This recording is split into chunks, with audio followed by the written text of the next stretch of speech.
Muy buenas, frikeros y frikeras, ¿qué tal? ¿Cómo estáis? Y bienvenidos a un nuevo vídeo en este canal. Espero que estéis pasando unos buenos días. Yo la verdad es que he estado un par de días de chill, no voy a mentir. Pero bueno, justamente vamos a volver a las reacciones así de cosas diferentes, ¿no? Que no sean trailers, gameplays y demás. Que las que había vídeos que molaban realmente, que me gustaba grabarlos. Y en esta ocasión pues vamos a reaccionar a un vídeo que creo que es bastante interesante, que en este caso se trata de las 10 peores películas de la historia de DreamWorks. Concretamente es el top que ha publicado el canal WatchMojo, un canal que ya hemos visto en algunas ocasiones. Así que vamos a ver esa lista y si concordamos con ella o no. Id ya dejándome vuestras peores películas de DreamWorks o las que menos os han gustado. Y si os gusta mi contenido, dejad un buen like, suscribiros al canal en sí si no lo habéis hecho ya. Activad la campanita de notificaciones y en la descripción os dejaré tanto mis redes sociales como algunos de los últimos vídeos que tengo subidos en el canal para que le echéis un vistacillo. Muchas gracias por vuestra apoyo como siempre, así que vamos al lío. Voy a poner subtítulos porque el vídeo va a estar en inglés. Oh no. Welcome to WatchMojo, and today we're counting down our picks for the most uninspired and disappointing animated films released by DreamWorks. We're not saying all these movies are bad, but rather that they pale in comparison to the studio's classics. Stop acting like a baby. You're a baby. No me dejan. Number 10. Pero bueno, ya vemos las películas en sí, It's o sea que... obvious that one of the biggest highlights in Jerry Seinfeld's career was his namesake sitcom, Seinfeld. Inversely, one of the most bizarre points in his career was DreamWorks' 2007 animated film, B-Movie. Is that Muy floja, la verdad, ¿no? O sea, no recuerdo mucho esta película While it realmente. boasts La vi, some pero... impressive animation and a hilarious ensemble of voice actors, the narrative is incredibly confusing. It doesn't know if it wants to be a romantic comedy, a fish-out-of-water story, or a courtroom drama, so it tries to be all of them at once, with underwhelming results. Vanessa, we won! Yay! I knew you could do it! High five! Oh, sorry. As a result, B-Movie fell under the radar for several years, but more recently has gained a cult following thanks to meme culture poking fun at its absurdness.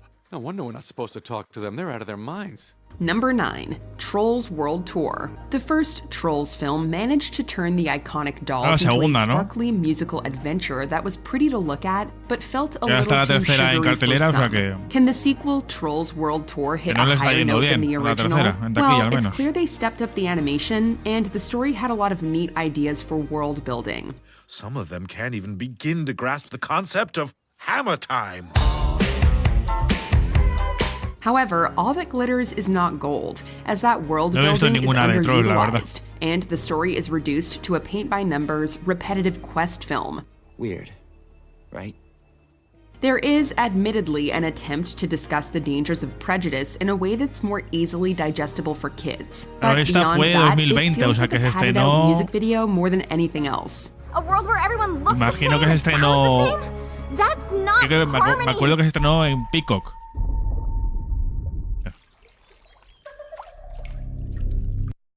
Number 8. Turbo. Que me acuerdo que se estrenó en Peacock. To create a film that is both cliched and unique. We're not sure también, either, but DreamWorks figured it out when they made Turbo. Are you a car? No! Then stop driving like one! The concept is essentially The Fast and the Furious, but with snails, where the titular Turbo gains super speed in a freak accident and zooms off to achieve his dream of being a racing champion.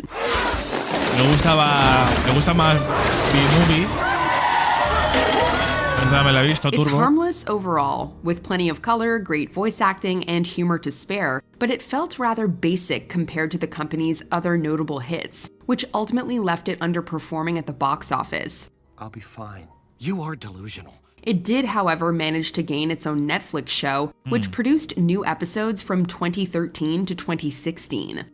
Number 7. The Boss Baby. Whether we like it or not, The Boss Baby made bank at the box office. But despite its financial success, critics and viewers felt very bankrupt with this film. La primera me gusta muchísimo. Esta es la primera.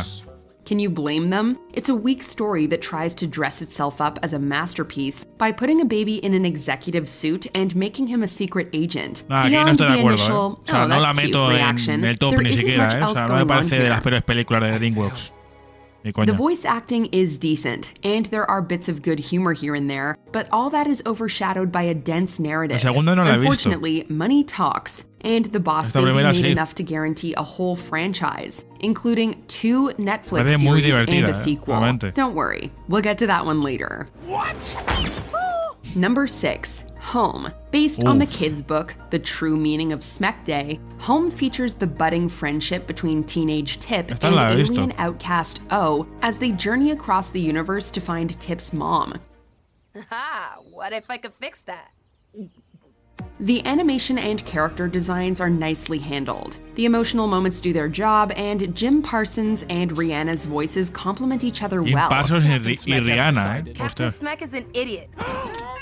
With that said, the narrative is painfully predictable, and the humor is a far cry from some of DreamWorks' best. While many of the studio's movies gear to all audiences, this one is definitely for the kids and the kids alone.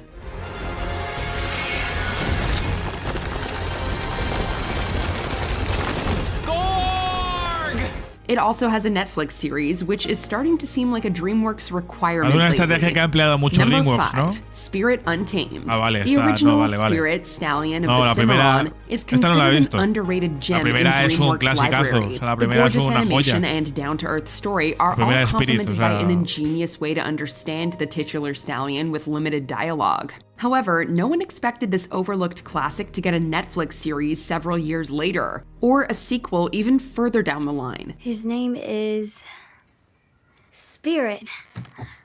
While the CGI in Spirit Untamed isn't too bad, it has no connection to the original, very unoriginal character and story cliches, and really boils down to just another quirky girl and her horse story.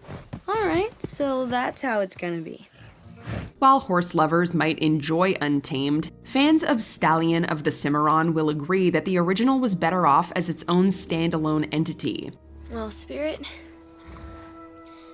I guess it's time for me to go. Gente piensa que Number 4, se queda The la Boss primera. Baby, Family Business. Esta es la segunda. Remember we said how bad The Boss Baby was? Would you believe the sequel was downright forgettable? Taking place years after the original film, Family Business sees the now grown-up brother duo teaming up again with a new boss baby to save childhoods from being erased. Baby Core wants to get the team back together, huh? No, I think that's a terrible idea. It steps up a little in terms of social satire and delivering a heartwarming message from the original, but it's more of the same and suffers too much from its sequel-itis. It's another generic way to distract the kids without being anything of substance.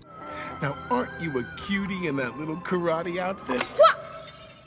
The first film's success might see the franchise sticking around for a while, but if there was any steam to lose in the first place, we'd say it's certainly headed that way. I quit! What a bunch of diaper snippers. Number 3, Sinbad, Legend of the Seven Seas. You may look back on DreamWorks gems such as The Prince of Egypt and ask why the company doesn't do traditionally animated films anymore. Unfortunately, their last one, Sinbad, Legend of the Seven Seas, played a role in that. Mucha nostalgia. You did it. It was an ambitious project with a lot of pressure to live up to. An all-star cast with names like Brad Pitt and Michelle Pfeiffer, and an epic quest combining both traditional and CG animation up to the stakes. Sí que me choca mucho realmente, ¿no?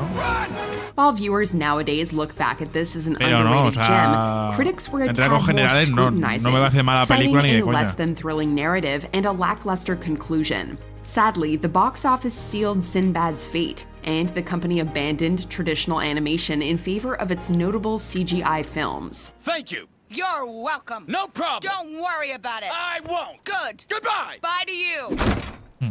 Number 2, Shrek the Third. Undeniably, DreamWorks' biggest cash cow is the Shrek franchise. Maybe you should just stay and be king. Oh, come on. There's no way I could ever run a kingdom. Can you blame them? The first film hilariously challenged the fairy tale standards, and the second one is considered just as inventive. And yet, by Shrek the Third, it's become obvious that the series' magic had run out.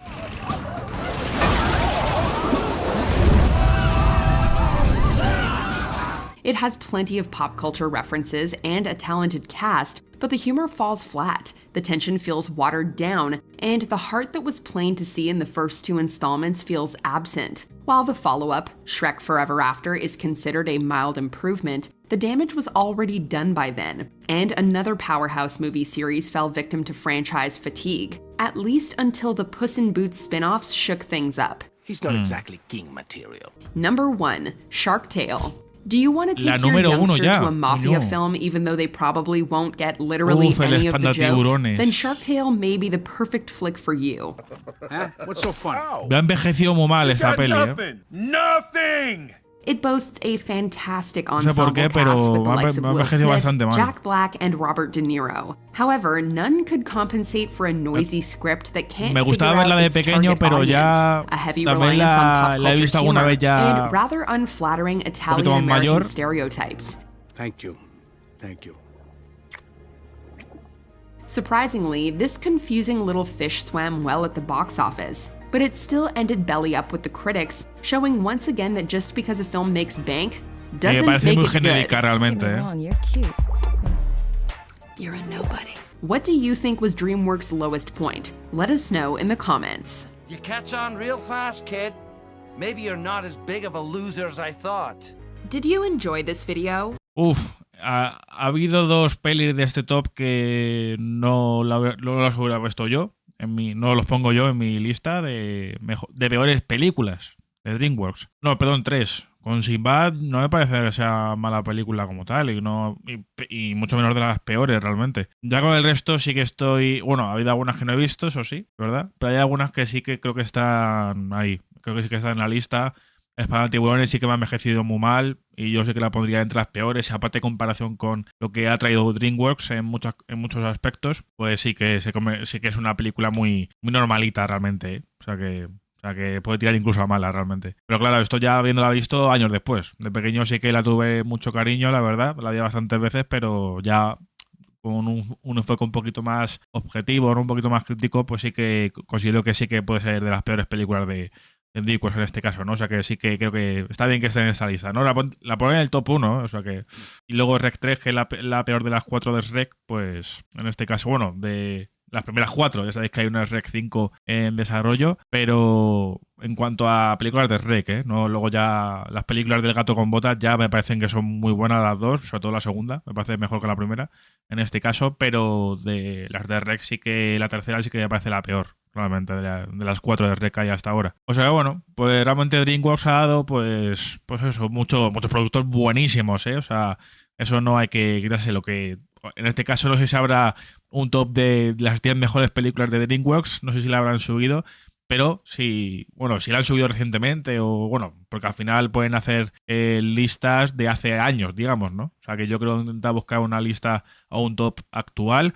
Y si lo tienen, pues también reaccionaremos a ese top, por supuesto, para que tampoco reaccionemos a lo malo, digamos. Y si no, pues ya cuando lancen ese vídeo o lo publiquen, pues ya también lo reaccionaremos, como digo. No sé si concordáis también con esta lista. Realmente sí que ha habido, en este caso, como digo, en mi caso, algunas que sí que las puedo meter yo en mi lista de peores películas de DreamWorks. Hay otras que no, como digo, pero me gustaría que me dejaseis las vuestras en los comentarios, que ya sabéis que os leo. Y si os ha gustado el vídeo, dejad un buen like, suscribiros al canal en sí, si no lo habéis hecho ya.